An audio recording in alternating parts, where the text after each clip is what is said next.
चलिए माइक बंद कर लीजिए। उद्देशिका। उद्देशिका की बात करेंगे तो सबसे पहले नेहरू जी ने उद्देश्य प्रस्ताव जो प्रस्तुत किया था वही उद्देशिका था, वही आगे चलकर प्रस्तावना बन जाता है। ठीक है।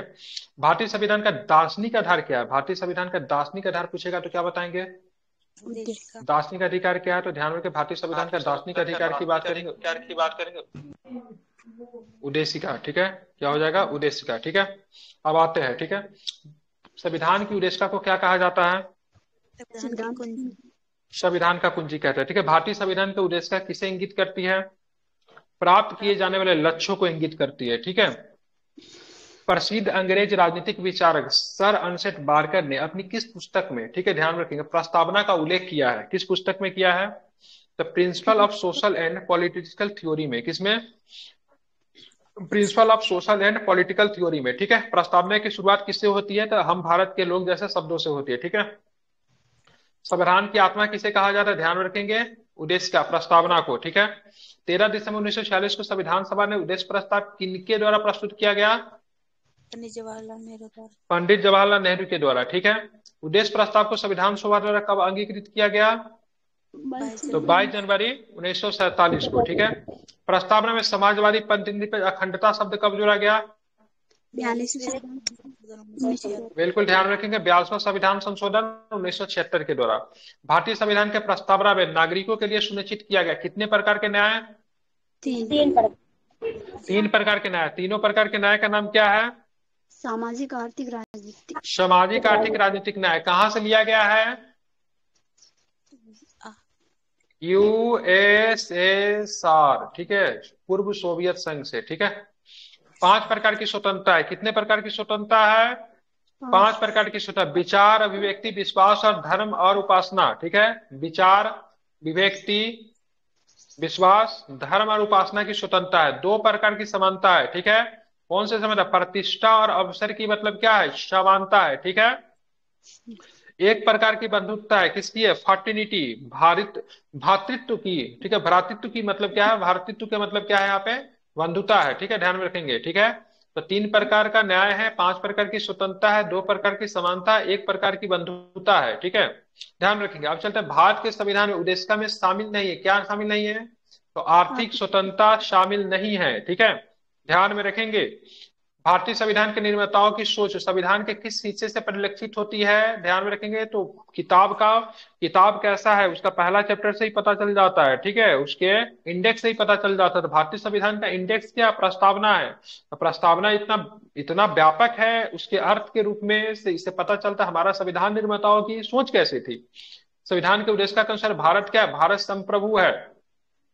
संविधान के उद्देश्य के अनुसार भारत में संप्रभु क्या है? क्योंकि भारत के लोग ही भारत के क्या है? संप्रभु है। उद्देश्य का सहारा लिया जाता है। कब उद्देश्य के सहारा लेंगे? जब संविधान की भाषा अस्पष्ट एवं संदिग्ध हो। वैसे कंडीशन में उद्देश्य का जो होता है क्या होता है? एक तरह का सहारा देने का काम करता है। ठीक है, ध्यान में आपको रखना है।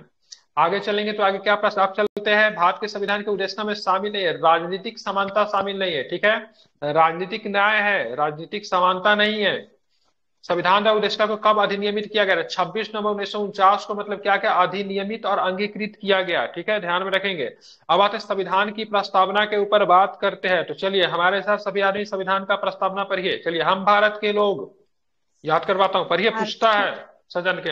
हम भारत के लोग भारत को एक भारत संपूर्ण भारत को प्रभुत्व एक संपन्न समाजवादी पंथ संपूर्ण निरपेक्ष लोकतांत्रिक गणराज्य बनाने के लिए उसके समस्त नागरिकों को, ठीक है, सामाजिक, आर्थिक और राजनीतिक न्याय, कितने प्रकार के न्याय? 3 प्रकार के न्याय। ठीक है, विचार, अभिव्यक्ति, विश्वास, धर्म और उपासना की स्वतंत्रता। ठीक है, कितने प्रकार की स्वतंत्रता? 5 प्रकार की स्वतंत्रता। ठीक है, प्रतिष्ठा और अवसर की समता, कितने प्रकार की समानता? तो ध्यान रखेंगे 2 प्रकार की मतलब क्या? समानता। ठीक है, प्राप्त करने के लिए, ठीक है, तथा उन सबों में व्यक्ति की गरिमा और राष्ट्र की एकता और अखंडता सुनिश्चित करने वाली बंधुता बढ़ाने के लिए, ठीक है, दृढ़ संकल्प होकर, ठीक है, अपनी इस संविधान सभा को आज तारीख 26 नवंबर 1949 को मिति मार्गशीर्ष शुल्क सप्तमी संवत 2006 विक्रमी, ठीक है, कितना विक्रमी? 2006 विक्रमी। ठीक है, ध्यान में रखेंगे, कितने विक्रमी? 2006 विक्रमी। ठीक है, ये पूछ देता है कभी कभी। ठीक है, तो ध्यान, इसको कैसे निकालेंगे? तो इसको निकालने के लिए इसमें से 57 घटा दीजिए। कितने घटा दीजिएगा? बटा 57 घटाएंगे ना सर? हाँ 57 घटाएंगे तो निकल जाएगा, ठीक है, ध्यान में रखेंगे, ठीक है। तो विक्रमी क्या था, तो ध्यान में रखेगा 2006 विक्रमी था। एतद द्वारा इस संविधान को अंगीकृत, अधिनियमित और क्या कहते हैं, आत्मर्पित करते हैं, ठीक है। ये हमारे क्या है, संविधान का प्रस्तावना है, ठीक है। भारत को एक धर्मनिरपेक्ष राज्य के रूप में वर्णित करता है। कौन वर्णित करता है, तो संविधान की प्रस्तावना ही भारत को एक धर्मनिरपेक्ष राज्य के रूप में क्या करता है, वर्णित करता है। संविधान में प्रस्तावना का विचार किस देश के संविधान से लिया गया, तो अमेरिकी संविधान से लिया गया। लेकिन प्रस्तावना की भाषा की बात करूंगा तो ऑस्ट्रेलिया के संविधान से, ठीक है, प्रभावित है प्रस्तावना की भाषा। प्रस्तावना में स्वतंत्रता, समता, बंधुत्व का आदर्श कहां से लिया गया था, फ्रांस की क्रांति से लिया गया है, ठीक है। प्रस्तावना में संविधान के निर्माण की कौन सी तिथि उल्लेखित है, क्या बताएंगे, तिथि का नाम बताइए, क्या तिथि रहेगा, ध्यान में रखेंगे। तिथि की बात करेंगे तो 26 नवंबर 1949 रहेगा। क्या रहेगा, 26 नवंबर 1949 जो प्रस्तावना में तिथि रहेगी, ठीक है। उद्देश्य हमारे सपनों और विचारों का प्रतिनिधित्व करती है, ठीक है। तो ये किसने कहा था, प्रस्तावना को, ठीक है। प्रस्तावना के संदर्भ में, फिर उद्देश्य के संदर्भ में हमारे सपनों और विचारों का, ठीक है, प्रतिनिधित्व करती है, ठीक है। ध्यान में, अल्लादी कृष्ण स्वामी अय्यर ने कहा था, किसने कहा, प्रस्तावना में संपूर्ण लोकतांत्रिक गणराज्य का जन्म कुंडली है। प्रस्तावना का जन्म कुंडली किसने कहा था, के मुंशी। ठीक है, ध्यान रखें, के मुंशी ने कहा था, बहुत सुंदर, वेरी गुड। प्रस्तावना को संविधान का, ठीक है, पत्र किसने कहा था, संविधान का परिचय पत्र किसने कहा था, ठीक है, एन ए पालकी वाला, ठीक है, एन ए पालकी वाला बहुत बड़े क्या थे, वकील थे। अब आते हैं, ठीक है, ध्यान में रखेंगे, उद्देश्य अर्थात प्रस्तावना संविधान का अति मूल्यवान भाग है। यह एक ऐसा यंत्र है जिसमें संविधान को मापा जा सकता है। संविधान के सभी 395 धाराएं प्रस्तावना रूपी पैमाने से मापी जा सकती है, तथा वह धाराएं जो प्रस्तावना स्वरूप यंत्र पर ठीक उतरे वे उचित है, तथा ठीक अन्य जो ठीक करे व्यर्थ समझी जाएगी। ये किसने कहा था, पंडित ठाकुरदास भार्गव ने कहा था, जो कि संविधान सभा के सदस्य भी थे, ठीक है। उद्देश्य का संविधान के उपबंधों को समझाने तथा उनकी सही व्याख्या करने में सहायक हो सकते। ये मत किनका था, हिदायतुल्लाह साहब का था, भारत के न्यायमूर्ति थे और भारत के, ठीक है, उपराष्ट्रपति भी बने थे, ठीक है। भीमराव अंबेडकर के अनुसार संविधान का आत्मा क्या है, संविधान का आत्मा क्या है, ठीक है, अनुच्छेद 32 जो है संविधान का आत्मा है, ठीक है, अम्बेडकर साहब के अनुसार, ठीक है। प्रस्तावना, भारत के संविधान के प्रस्तावना को विधिक स्वरूप, ठीक है, क्या है, विधिक स्वरूप क्या है, इसे लागू नहीं किया जा सकता, मतलब प्रस्तावना को हम न्यायालय में चैलेंज नहीं कर सकते हैं, ठीक है। प्रस्तावना में अब तक कितना बार संशोधन हुआ है, क्या बताएंगे, कितना बार हुआ है, 1 बार, 2 बार, 5 बार, कितना बार हुआ है, प्रस्तावना में संशोधन कितना बार हुआ है, 1 बार हुआ है, ठीक है। कब हुआ है, तो 42वां संविधान संशोधन 1976 के द्वारा प्रस्तावना में क्या हुआ है, संशोधन हुआ है। उद्देश्य में निहित प्रभुत्व संपन्न शब्द घोषित करता है, मतलब भारत का आंतरिक एवं बाह्य दृष्टि से किसी के अधीन हम नहीं है, ठीक है, ध्यान में रखेंगे, क्या है, किसी के अधीन हम लोग क्या है, नहीं है, ठीक है, ध्यान में रखना है। अब आते हैं, ठीक है, यहाँ पे देखेंगे प्रस्तावना में मौलिक शब्द क्या है, प्रस्तावना के मौलिक शब्द को मेंस में लिखने के लिए दे जाता है, ठीक है। तो सबसे पहले संप्रभुता, समाजवाद, पंथ निरपेक्ष, प्रजातंत्र, गणतंत्र, समानता, स्वतंत्रता, न्याय, एकता, अखंडता एवं भ्रातृत्व, ये सारे का सारे प्रस्तावना में अंतर्निहित मौलिक तत्व है, ठीक है, मौलिक शब्द है। उच्चतम न्यायालय द्वारा सर्वप्रथम उद्देश्य को किस बात में संविधान का भाग नहीं माना, ठीक है, 1960 वाला, कब नहीं माना था, बेरुवारी बाद 1960 में, ठीक है। किस बाद में उद्देश्य का प्रस्ताव संविधान का भाग स्वीकार कर लिया गया, ठीक है, तो केशवानंद भारती बनाम केरल राज्य में 1973, ठीक है। तो किस बाद में उद्देश्य का प्रस्तावना को संविधान का भाग स्वीकार किया गया, तो केशवानंद भारती बनाम केरल राज्य 1973 में। प्रस्तावना का संविधान का मूल आत्मा किस वेद में माना गया, मूल आत्मा किस बाद में माना गया, ठीक है, तो गोलकनाथ बनाम पंजाब राज्य 1967 में। किस बाद में प्रस्तावना का किस बाद का प्रस्तावना पर गहन विचार विमर्श की छाप है, तो सज्जन सिंह बनाम राजस्थान केस कब हुआ था, 1965 में, ठीक है।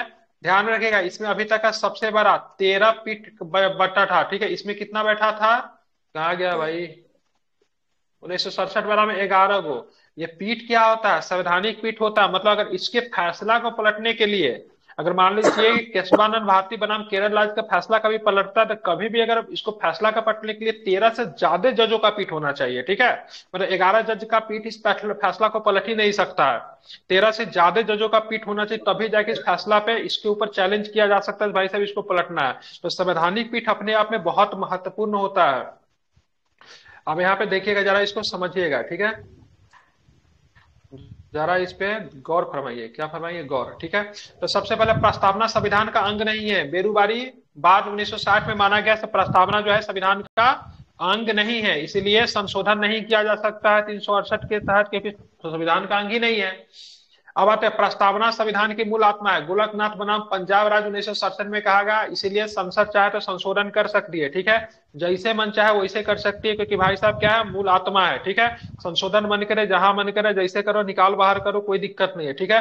फिर इस पर चैलेंज किया गया, तो प्रस्तावना संविधान का अभिन्न अंग है, केशवानंद भारती केरल राज्य 1973 में कहा गया, इसलिए संसद संशोधन तो कर सकती है, लेकिन इसके मूल आत्मा के साथ साथ मतलब छेड़छाड़ नहीं कर सकती, ठीक है। किसी भी शब्द को बाहर नहीं करेगी।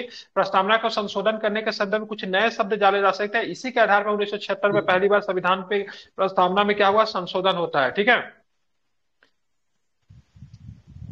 गलत लिखा हुआ, बोमई बनाम नहीं हुआ, सज्जन सिंह बनाम क्या होगा, सज्जन सिंह बनाम केस 2 था, ये था 1964 वाला, ठीक है, ठीक है। ये 1964, बोमई बनाम 1994 हो जाएगा, ठीक है। ये एसआर बोमई वाला केस जो था 1994 के बाद भारत संघ के बाद में उच्चतम न्यायालय ने धारणा प्रस्तुत किया कि उड़ीसा संविधान का भाग है, ठीक है। ये 1994 वाला एसआर बोमई केस होगा, ठीक है।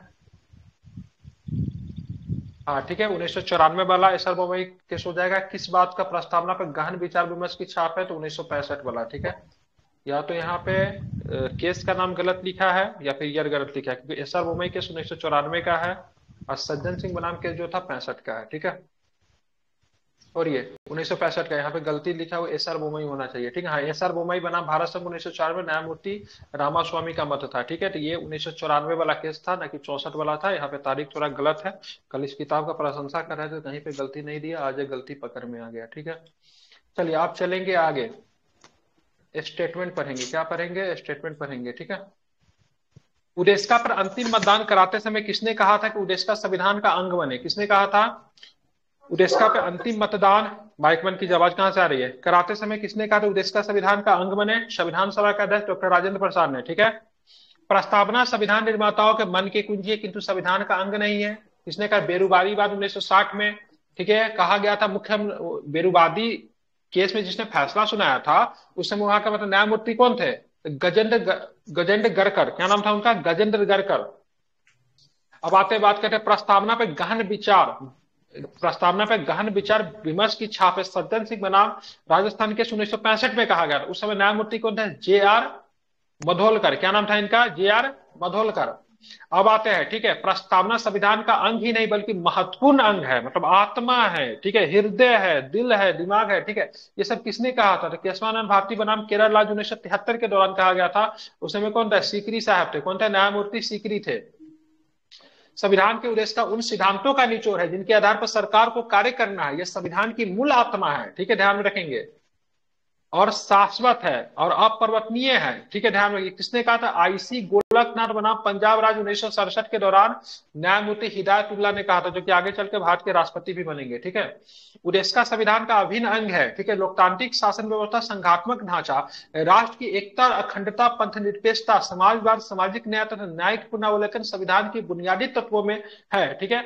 ये एसआर बोमई बनाम भारत संघ वाला केस जो था 1994 में था, ठीक है, उसके दौरान कहा गया था। एसआर बोमई की बात करेंगे तो कर्नाटक राज्य का मुख्यमंत्री भी बने थे, ठीक है, ध्यान में रखेंगे। संविधान की प्रस्तावना न्यायालय द्वारा प्रवर्तित नहीं कराया जा सकता, यूनियन ऑफ इंडिया बनाम, ठीक है, यूनियन ऑफ इंडिया बनाम मदन गोपाल 1954 और इंदिरा गांधी बनाम राजनारायण 1975 में कहा गया, ठीक है। राजनारायण जो थे रायबरेली से, ठीक है, इंदिरा गांधी से चुनाव हार चुके थे, लेकिन बाद में रायबरेली ने सुप्रीम कोर्ट में जाके केस कर दिया, तो भाई साहब इंदिरा गांधी ने, ठीक है, सरकारी मैकेनिज्म का प्रयोग किया है चुनाव जीतने के लिए, ठीक है। इंदिरा गांधी के चुनाव को रद्द कर दिया जाता है, फिर इमरजेंसी के बाद 1977 में जब चुनाव जो होता है, तो रायबरेली से, ठीक है, इंदिरा गांधी को हराने में मतलब क्या होता है, इनको सफलता प्राप्त होती है। नेता का नाम क्या था, राजनारायण, ठीक है, ध्यान रखेंगे, ठीक है। किस कोर्ट में फैसला हुआ था, तो इलाहाबाद के प्रयागराज, प्रयागराज है ना, प्रयागराज उत्तर प्रदेश, प्रयागराज, ठीक है, उसी न्यायालय ने फैसला दिया था, ठीक है। सबसे बड़ा बेंच वहीं पे है। ये सारे के सारे क्वेश्चन जो थे किससे थे, प्रस्तावना से थे। एक बार मौका मिले तो नजर डाल लीजिएगा। 3 चैप्टर अभी तक आपका समाप्त हो गया, ठीक है। कल के पढ़ेंगे संघ और उसका राज्य क्षेत्र पढ़ेंगे, जो कि आई थिंक बड़ा चैप्टर होगा, और नागरिकता। दो दो चैप्टर प्रतिदिन करेंगे, ज्यादा नहीं करेंगे। ठीक है, आज की क्लास यहीं पे समाप्त होती है।